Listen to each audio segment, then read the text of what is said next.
Hello everyone. तो आज की इस वीडियो में हम मौर्यन एम्पायर को कंप्लीट करने जा रहे हैं। मौर्यन एम्पायर क्या था, ये जो पर्टिकुलर वीडियो में है इसमें मौर्यन एम्पायर के सभी जो किंग्स हैं इम्पोर्टेंट उनके बारे में देखेंगे। और ये साम्राज्य कहाँ पर फैला हुआ था, किस किस एरिया में था, इनकी इकोनॉमी सिस्टम क्या था, एडमिनिस्ट्रेशन कैसे होता था, सोसाइटी क्या थी, लैंग्वेज किस टाइप की बोली जाती थी, जुडिशरी सिस्टम क्या होते थे, अशोकास के इंस्क्रिप्शन किस टाइप के हैं, तो ये सारी चीज़ देखेंगे। नेक्स्ट वीडियो में हम मौर्यन एम्पायर के डिक्लाइन और लेटर मौर्यास और मौर्यन एम्पायर से रिलेटेड जो भी आर्ट एंड कल्चर है उसको कंप्लीट करेंगे। ठीक है, तो चलिए फिर स्टार्ट करते हैं। जैसे कि मौर्यन एम्पायर, इसका टाइम पीरियड कितना है, 321 या 322 से 185 BCE तक का जो है मौर्यन एम्पायर का क्या है टाइम पीरियड है। ठीक है, मौर्यन एम्पायर से पहले कौन सा था, मौर्यन एम्पायर से पहले नंद वंश था। ठीक है, नंद वंश में कौन से धनानंद थे जिनको जो है चंद्रगुप्त मौर्य ने हराकर मौर्यन एम्पायर की क्या है नींव रखी। अब मौर्यन एम्पायर का ये देखें, यहाँ पे मैप देखें मौर्यन एम्पायर को। मौर्यन एम्पायर जो है ये इधर तक्षशिला और इधर के एरिया को कवर अप करता हुआ अप्रॉक्स पूरे एरिया में था। अब सिर्फ यहाँ नॉर्थ ईस्ट का ये एरिया और साउथ के इस एरियाज में नहीं थे। ठीक है, तो ये एरिया पूरा कौन सा है, मौर्यन एम्पायर था। यहाँ पर सेल्यूसिड एम्पायर था। ठीक है, अब यहाँ के यदि हम किंग्स को देखें तो ये जो है इतने सारे किंग्स थे। अब हम सबसे पहले ये देखें कि हमें आखिरकार पता कैसे चलता है कि मौर्यन एम्पायर एग्जिस्ट करता था, यहाँ पे ये सिस्टम होता था। तो हमें दो सोर्सेज से पता चलता है। एक तो होता है लिटरेरी सोर्सेज और दूसरा जो होता है कौन सा होता है, आर्कियोलॉजिकल सोर्सेज। ठीक है, लिटरेरी सोर्सेज मतलब उस समय डिफरेंट साहित्य लिखे गए थे, उन साहित्य के थ्रू हम ये उनको पढ़ के निकालने की कोशिश करते हैं कि मौर्यन एम्पायर में किस टाइप की चीज़ें होती थी। और दूसरा है कि हम अभिलेखों के माध्यम से जो है देखते हैं कि डिफरेंट हम खुदाई वगैरह करते हैं, वहाँ पे कुछ चीज़ें मिली, पुरातत्व चीज़ें, तो उनके थ्रू क्या है इसको डिसाइफर करने की कोशिश करते हैं। तो यहाँ सोर्सेज देखेंगे सबसे पहले। तो जैसे हम लिटरेरी सोर्सेज में देखें तो कौटिल्य का अर्थशास्त्र है। अच्छा, जो कौटिल्य कौन थे, वो चाणक्य को ही बोलते हैं। और ये अर्थशास्त्र जो था वो इकोनॉमी संबंधित ना होकर ये एडमिनिस्ट्रेशन से रिलेटेड था कि एक किंग को किस तरीके से अपने स्टेट को चलाना चाहिए, एक्सेट्रा चीज़ें इसमें जो है दी गई थी। अगला है इंडिका मैगस्थनीज का। मैगस्थनीज कौन थे, मैगस्थनीज जो है एक विदेशी राजदूत थे जो कि आके मौर्यन एम्पायर्स में अशोका के टाइम पे रहते थे। ठीक है, तो इनकी एक बुक थी इंडिका, उसको पढ़ के भी हमें मौर्यन एम्पायर के उस समय के एडमिनिस्ट्रेशन के बारे में पता चलता है। नेक्स्ट है दिव्यवदन और अशोक वदन, ये भी जो है साहित्य थे, इनसे भी पता चलता है। उसके अलावा श्रीलंका में ये महावंश और दीपवंश, ये बौद्धिज्म से रिलेटेड जो है कुछ साहित्य हैं, उनसे पता चलता है। अगला है कुछ पुराण से भी पता चलता है, पुराणों में कुछ कुछ इनके बारे में दिया गया है। उसके बाद बुलंदी बाग और कुम्भहार, ये क्या है, ये कुछ रिमेन्स हैं जिनसे पता चलता है। जैसे कि अशोकास के इंस्क्रिप्शंस को देखें तो इनके थ्रू भी पता चलता है। अच्छा, अशोकास के इंस्क्रिप्शंस को किसने जो है सबसे पहले डिसाइफर किया था, यानी कि इनको रीड करने का काम किसने किया था, तो जेम्स प्रिंसेप ने इनको 1837 में रीड करने का काम किया था। जबकि इनको डिस्कवर किसने किया था, तो इनको सबसे पहले इनकी खोज जो है फेडरिक पैंथलर ने की थी। ठीक है, अब हम यहाँ पे और देखते हैं जैनिज्म से रिलेटेड एक साहित्य जिसका नाम है कल्पसूत्र। इस कल्पसूत्र में जो है चंद्रगुप्त मौर्य के बारे में दिया गया है। क्यों दिया गया है, क्योंकि चंद्रगुप्त मौर्य जैनिज्म जो है उन्होंने अपनाया था, तो इनसे रिलेटेड कुछ चीज़ें दी गई हैं।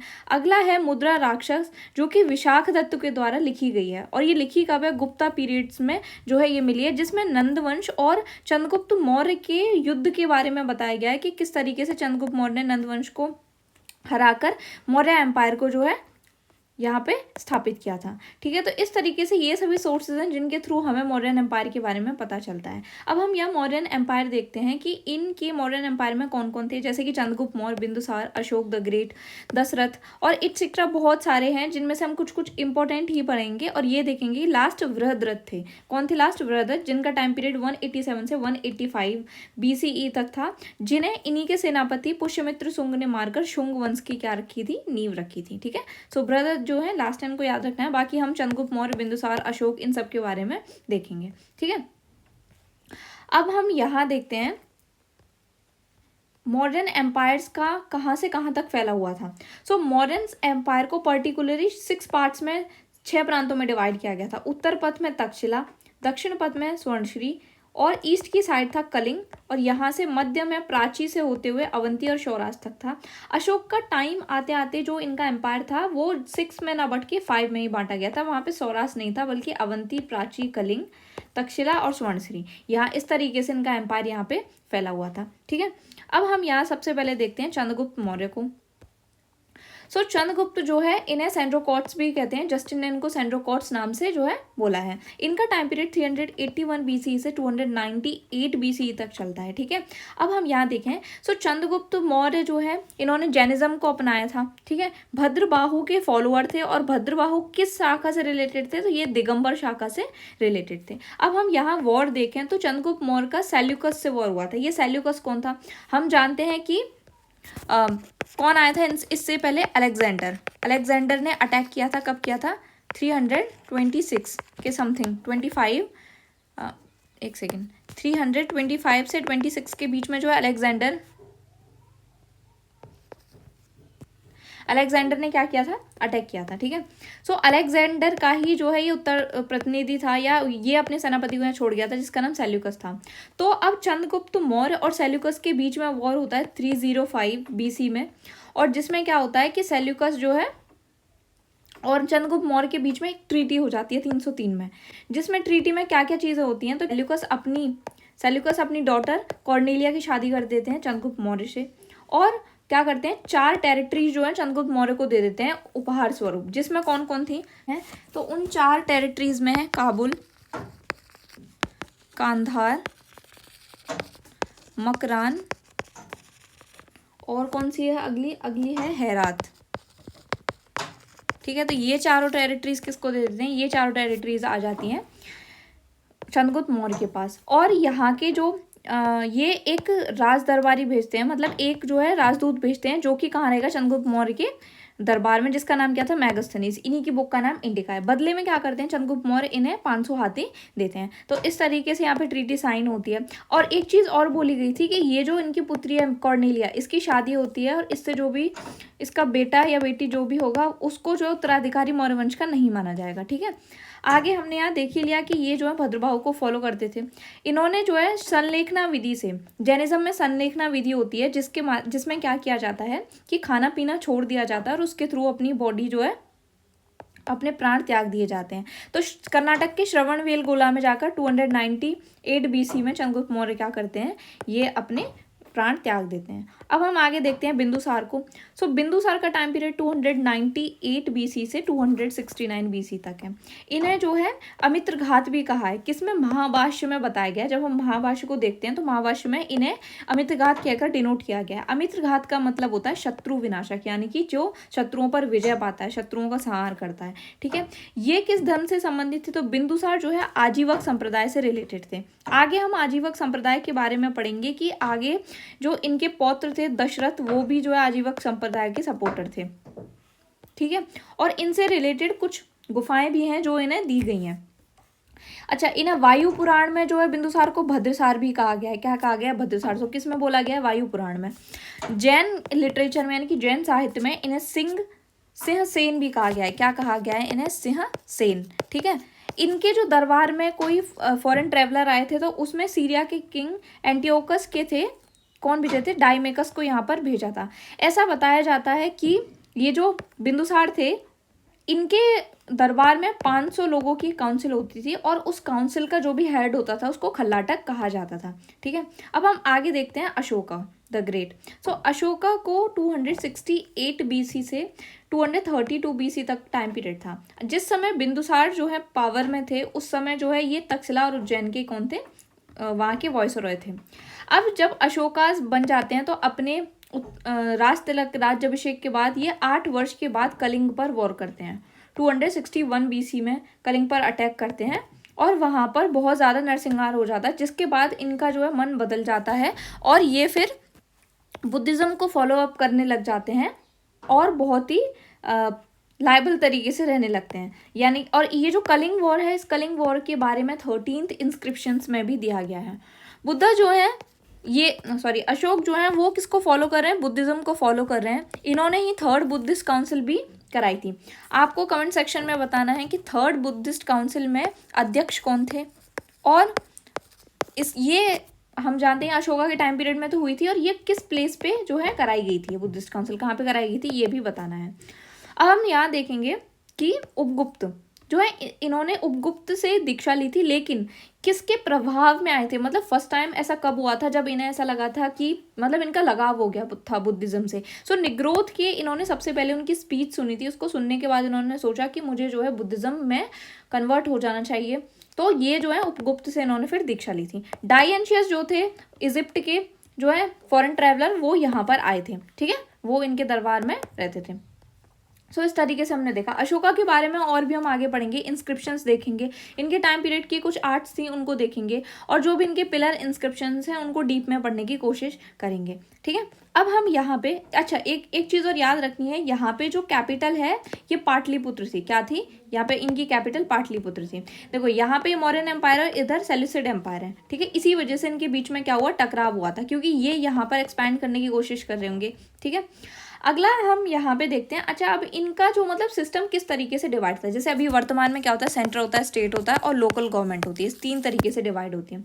ग्राम होते थे, उपखंड होते थे, जिला, विषय, आहार और प्रांत होता था, है, प्रांत के ऊपर जो है क्या है, राष्ट्र होता था, ठीक है, इस तरीके से जो है इनका होता हुआ। ग्राम में ग्रामिका होते थे, उपखंड में गोप या स्थानिक होते थे, जिला, विषय, आहार में प्रादेशिक, रज्जुक, युक्ता होते थे, प्रांत में कुमार, आर्यभूत या राष्ट्रिक होते थे। तो इस तरीके से इनका जो है पर्टिकुलर जो है फ्रेगमेंट में टूटा हुआ था। इसको इस तरीके से डिवाइड करने का रीज़न क्या था, जैसे कि अभी वर्तमान में हम क्यों डिवाइड करते हैं, सेंटर, स्टेट और लोकल जो भी अथॉरिटी होती हैं उनके थ्रू। इसका रीज़न ये होता है कि सेंटर कोई भी चीज़ इंप्लीमेंट करना चाहती है तो सेंटर इनडायरेक्टली रूप से जो है अथॉरिटी रहती है, लोकल गवर्नमेंट के ऊपर कमांड कर पाती है कि चीज़ें ठीक से हो रही हैं कि नहीं। इसी वजह से ये जो मौर्यन एम्पायर था वो पाटलिपुत्र में तो उनकी कैपिटल थी, बट पाटलिपुत्र कैपिटल होने के साथ साथ इन्होंने क्या किया, इस तरीके से ये जो है और जगह जहाँ दूर दूर तक इनका जो एम्पायर फैला हुआ था वहाँ पे बहुत अच्छे से कंट्रोल रखा जा सके, इसीलिए, ठीक है। तो अब हम यहाँ देखते हैं कि सोसाइटी का क्या सिस्टम था मौर्यन एम्पायर में। सो मौर्यन एम्पायर जो है वो अर्थशास्त्र के अनुसार यानी कि चाणक्य के अनुसार जो है 7 डिस्ट्रिक्ट ग्रुप में डिवाइडेड था। यहाँ पे देखो तो सप्तांग थ्योरी बोलते हैं इसको, क्या बोलते हैं, सप्तांग थ्योरी ऑफ स्टेट। ये किसने दी थी, अर्थशास्त्र में दी गई है ये, और किसने दी थी, चाणक्य ने, ठीक है।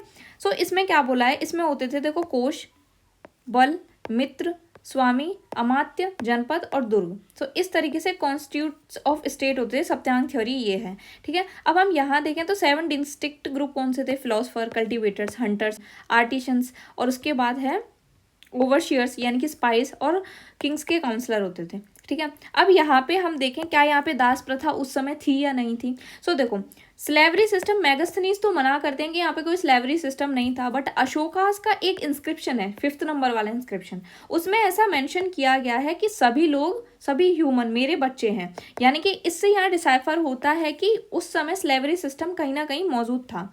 वर्ण सिस्टम के बारे में देखें कि क्या वर्ण सिस्टम ब्राह्मण, क्षत्रिय और वैश्य, शूद्र में डिवाइडेड था कि नहीं, 4 वर्ण थे, तो हाँ उस समय वर्ण सिस्टम भी था, ठीक है। अब हम यहाँ देखें ऑक्यूपेशंस जो होते थे, यानी कि कोई भी व्यक्ति है तो वो मंत्री है तो अगला जो मंत्री बनेगा वो उसी का बेटा बनेगा, वो हेरिडेटरी बेस्ड थे। इंटरकास्ट मैरिज जो थी वो भी थी जिन्हें वर्ण शंकर विवाह बोलते थे, ठीक है, क्या बोलते थे, वर्ण शंकर विवाह। यहाँ 2 टर्म्स और दिए गए जिनमें है अनुलोम और प्रतिलोम। अनुलोम होता था कोई भी यदि ग्रूम है यानी कि जो दूल्हा है वो हायर वर्ण का है तो उसको अनुलोम बोलते हैं, और प्रतिलोम बोलते थे जब ब्राइड जो होती थी वो हायर वर्ण की होती थी, ठीक है। वुमेन्स की क्या स्थिति थी, सो वुमेन जो है हाई पोजीशंस पे थी, मतलब अच्छी थी, ये गुप्तचरी के तौर पर भी काम करती थी, स्पाईगिरी करने का काम करती थी, फ्रीडम जो है ना थी अच्छी खासी। किंग्स की पर्सनल बॉडीगार्ड्स होती थी, यानी कि राजा के अंगरक्षक के तौर पे भी इन्हें जो है अपॉइंट किया जाता था।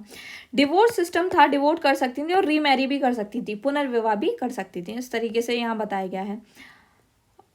तो इस तरीके से हमने यहाँ पे क्या देखा, हमने यहाँ पे सोसाइटी देखी, किस तरीके से सोसाइटी वर्क करती थी। अब यहाँ पे एक चीज़ और देखेंगे कि ये जो मौर्यन एम्पायर है, मौर्यन एम्पायर में 2 इंपॉर्टेंट पोर्ट्स होते थे, जिसमें एक भड़ौच था या बेरीगाजा और दूसरा ताम्रलिप्ति, ये दोनों इंपॉर्टेंट पोर्ट्स थे यानी कि पोत थे। और ये जो है बीच में उज्जैन जो है वो मेन सेंटर था, यहाँ से ऊपर से तक्षशिला टू कन्याकुमारी जाना है या यहाँ से यहाँ जाना है, तो ये एक इम्पॉर्टेंट सेंटर ऑफ जो है एम्पायर होता था, ठीक है। आगे हम इकोनॉमी देखते हैं कि इनकी इकोनॉमी किस तरीके से वर्क करती थी। तो इकोनॉमी मोस्टली टैक्स पे ही डिपेंड थी। जैसे कि हम जानते हैं कि अप्रॉक्स जितनी भी होती हैं वो एग्रीकल्चर से ही टैक्स के थ्रू अपने एम्पायर को चलाने का काम करती हैं। तो ये क्या करते थे, देखो यहाँ पे एक वर्ड आएगा सीता। तो इसका मतलब है, सीता का मतलब है जो भी किंग की खुद की, मतलब राजा के कंट्रोल वाली जो भी जमीन होती थी, सरकारी जमीन, उसको सीता बोलते थे। और उससे जो टैक्स आ रहा है उसको सीताफल बोलते हैं, ठीक है। और जो नॉर्मल होते थे, जो भी नॉर्मल एग्रीकल्चर है, फार्मर है, वो अपने लैंड से कोई भी टैक्स देते हैं तो उसको क्या बोलते थे, भाग। और ये कितना दिया जाएगा, तो 1/4 जो है ये दिया जाता था। सरकार क्या करती थी, यानी कि किंग क्या करते थे, वो कुछ इरिगेशन फैसिलिटीज भी प्रोवाइड करते थे और उसके बदले में वो इरिगेशन टैक्स भी लिया करते थे, ठीक है। अब हम यहाँ देखें कि करेंसी उस समय कैसी थी। तो उस समय पर्टिकुलर जैसे अभी करेंसी होती है वैसा कुछ नहीं था। एक सिल्वर कॉइन होता था जिसको पण बोलते थे या उसको आहार भी बोलते थे। उस पर वो पिक्टोग्राफिक होता था। पिक्टोग्राफिक मतलब ऐसे कोई सिक्का है, उस पर कुछ लिखा नहीं होता था, बस कुछ चित्र बने होते थे, ठीक है। अब यहाँ पे एक चीज देखते हैं, और अदर टैक्सेस थे, बलि और हिरण्य, ये एटसेट्रा और भी टैक्सेस सिस्टम हुआ करते थे। ट्रेड के समय क्या होता था, इंटरनल और एक्सटर्नल ट्रेड दोनों ही होते थे। और ट्रेड में एक टोल या एक्साइज ड्यूटी टाइप का सिस्टम भी होता था। जैसे कि एक जगह से कहीं दूसरी जगह जब हम जाते हैं, हाईवे पे जब हम जाते हैं तो बीच में टोल टैक्स होता है, वहाँ पे हमें टोल देना होता है। या फिर हम देखें कि बाहर से कुछ सामान आ रहा था, तो इंडिया की टेरिटरी में एंटर करने के लिए क्या एक्साइज ड्यूटी लेते हैं। तो इस तरीके से एक ट्रेड का भी टैक्स होता था जिसे 1/10 पार्ट लिया जाता था। अच्छा, स्टेट की कुछ मोनोपोली भी होती थी। जैसे इन पे सिर्फ क्राउन का यानी कि किंग का ही अधिकार होता था, इन चीज़ों पे अदर पीपल नहीं कर सकते थे। उनमें कौन कौन से थे, माइनिंग, आयरन की माइनिंग कर रहे हैं, आयरन है, फॉरेस्ट है, लिकर है, आर्म्स है, सॉल्ट है। तो इन सभी चारों पांचों चीज पे स्टेट की मोनोपोली हुआ करती थी, ठीक है। पंच मार्क कॉइन्स चलते थे ट्रांजेक्शन्स के लिए, ठीक है। ऑफिसर्स को भी सैलरी प्रोवाइड की जाती थी। 60 पंड से 48,000 पंड तक सैलरी होती थी और ये कैश के फॉर्म में ही दी जाती थी, ठीक है।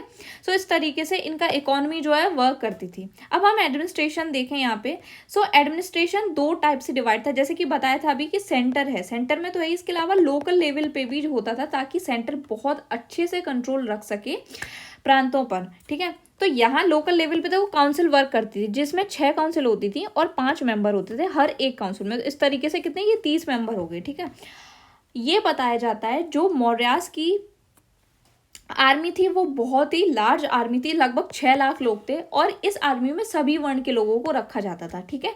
एक नेवी भी थी इनके पास और आगे जो इनके डिपार्टमेंट्स थे वो डिवाइडेड थे और हर एक डिपार्टमेंट का एक हेड होता था। यानी कि इससे ये पता चलता है कि इनका एडमिनिस्ट्रेटिव सिस्टम जो था वो बहुत ही ज़्यादा स्ट्रॉन्ग था, ठीक है।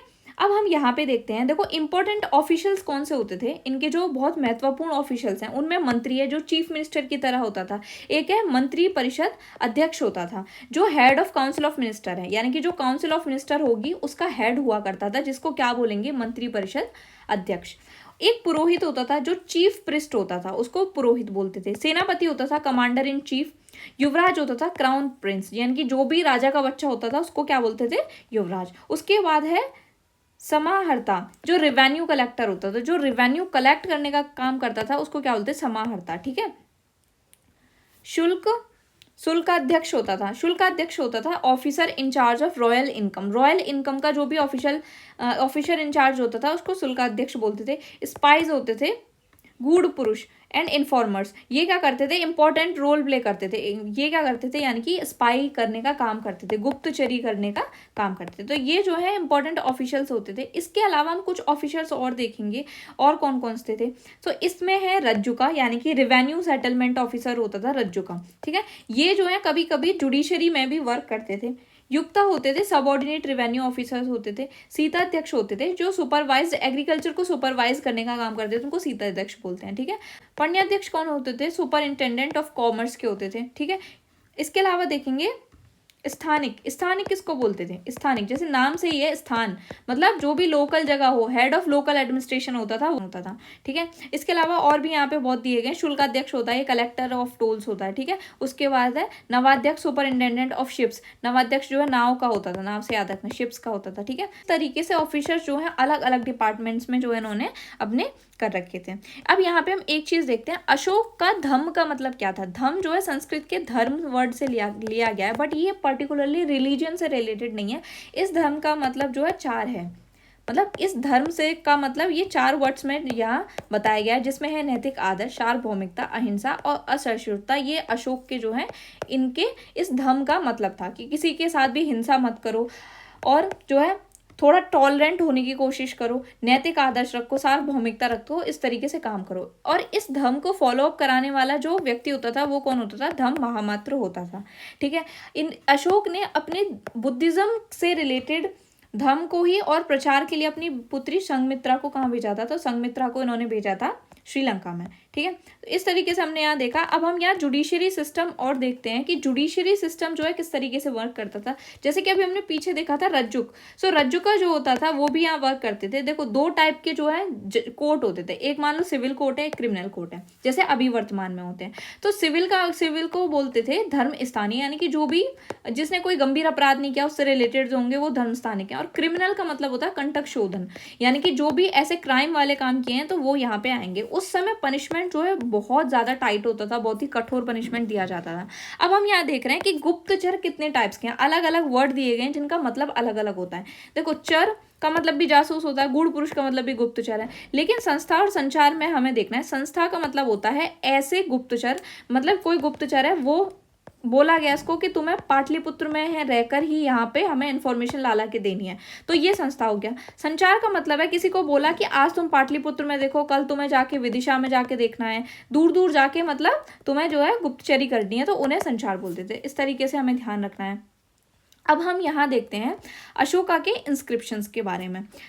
अशोका के जो अभिलेख थे वो 3 टाइप्स के थे। उन्होंने कुछ चीज़ें रॉक्स पे लिखवाई थी, फिर कुछ पिलर्स पे लिखवाना स्टार्ट किया, फिर कुछ केव्स भी जो है उन्होंने वहाँ पे उनके इंस्क्रिप्शंस मिलते हैं। रॉक जो थे वो 14 हैं, जिनको सबसे पहले हमने ऑलरेडी देख चुके हैं कि पादरेटी फैंथलर ने 1750 में इनको खोज की थी और 1837 में जेम्स प्रिंसिप ने इन्हें डिसाइफर करने की कोशिश करी।